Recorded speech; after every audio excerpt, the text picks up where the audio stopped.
ಪ್ರತಿ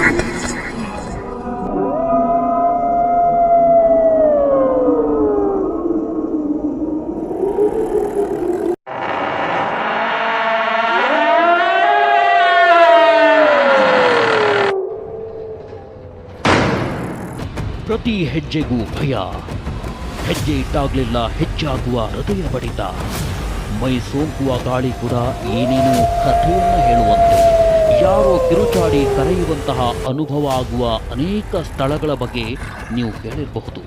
ಆದರೆ ನಾವಿಂದು ಹೇಳಲು ಹೊರಟಿರುವ ಕಥೆ ನಿಜವಾಗಿ ನಡೆದಿರುವ ಸತ್ಯ ಘಟನೆ. ಇಲ್ಲಿಯ ಪ್ರತಿಯೊಂದು ಮೂಲೆಯೂ ಯಾವುದು ಗುಪ್ತ ರಹಸ್ಯವನ್ನು ಮರೆಮಾಚಲು ಪ್ರಯತ್ನಿಸುತ್ತಿರುವಂತೆ ಭಾಸವಾಗುತ್ತೆ. ಈ ಹಳ್ಳಿಯಲ್ಲಿ ಒಂದೇ ಒಂದು ನರಪಿಳ್ಳೆಯೂ ಸಹ ವಾಸವಾಗಿಲ್ಲ. 170 ವರ್ಷಗಳಿಂದಲೂ